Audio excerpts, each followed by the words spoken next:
Within the Azure Security Center, and on my main dashboard I have these cards here which relate to some of the major topics we're going to be covering today. Secure Score here is basically giving you a ton of security recommendations to improve your security posture based off of the configurations in your Azure environment today. A lot of these configuration suggestions relate to a subset of all the services you could provision within an Azure subscription, like VMs and Kubernetes clusters and things like that. But Microsoft's continuously adding new services into this particular offering over time. So it's only getting richer with the amount of data that you get. And one of the best parts is that it's continuous monitoring, so you can get recommendations over time as the landscape shifts and we have new threats that are introduced into the market.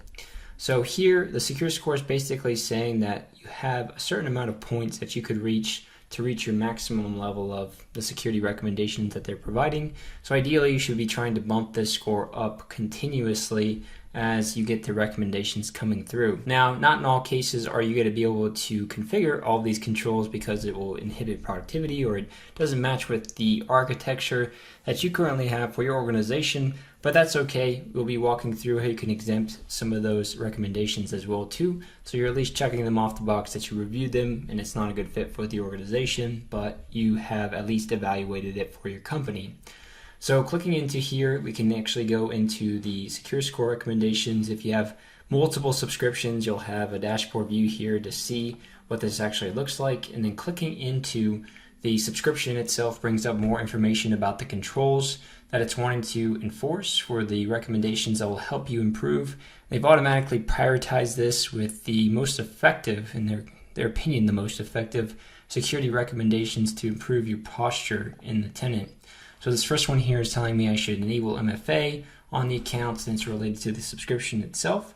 In other cases, you see remediate vulnerabilities. In this case, it relates to the VMs or the servers here, and it's saying, hey, a vulnerability assessment should be enabled on your virtual machines. And this is what we saw in the previous lesson. We don't have that particular assessment solution on my virtual machine, so it's not collecting that data to be able to report back to me more of the advanced threats and have the response capabilities that the rest of the VMs do. So it's giving me the ability to fix this action directly from this portal, and I could do this across all the VMs, and then this recommendation would essentially be covered, and I would get the points added to my Secure Score here that relate to this actual recommendation. So a lot of cool activity that you can do here. Obviously there's going to be a lot of tasks, and it's not saying that you have to complete these immediately or else you're very insecure.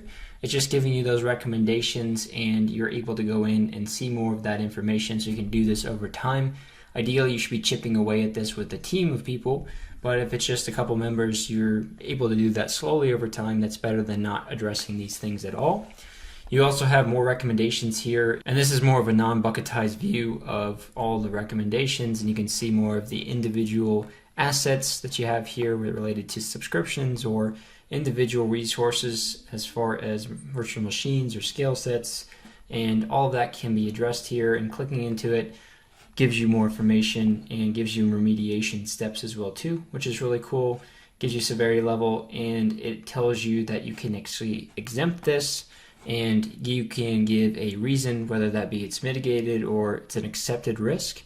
And so again, at least all of this is documented within the portal. Back on the dashboard here, you also have regulatory compliance, which I think is really cool. It's really powerful as well too, which relates to regulatory standards like SOC, ISO, PCI, etc.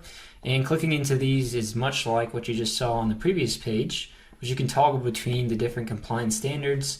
And you can see they also have an Azure Security Benchmark, which is basically just their baseline recommendation for security settings within your environment. And you can actually expand these controls to get into the individual recommendations, and clicking into them, again, much like you just saw on the previous page, gives you a summary, gives you a description, gives you remediation steps, and all the affected resources within your environment. So it's a really powerful experience to be able to do this. And the other cool part is that you can audit this over time. So you can have this as a workbook, and this can show you how you're improving that over time. Because if you get audited, you're not only going to want to show that you're trying to institute these policies, but it may be that you haven't gotten to them all yet, but they basically want to see that you're working your way towards that, you've improved over time as well. You You can export these reports to show how you're complying across your systems today, and you can do so against these different compliance standards, and they mimic what we just saw there, where you have a base level criteria and then the controls and folding into how it relates to the scope of the resources within your environment. So lots of really cool information here, and I really suggest walking through that and improving the compliance score over time, even if you don't have to meet certain regulatory standards. SOC is an industry standard that you can really use, so is ISO and PCI. If you want to add more regulatory compliance controls here and standards, you can go under the security policy section. You can click into your subscription. And here you have, your base level default security center policy, which has a ton of audit policies. And you could come in here and exempt some or deny some at a global scope, so it's not applying to any of the resources over time.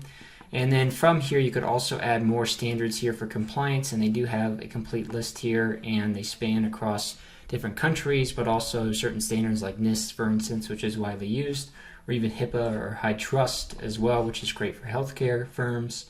You could also create custom initiatives here as well if you really wanted to. Say that you want a certain standard to be applied within your organization. You can mix and match Microsoft's library to create your own custom initiative that's being tracked, instead of using what's out of the box by Microsoft by default.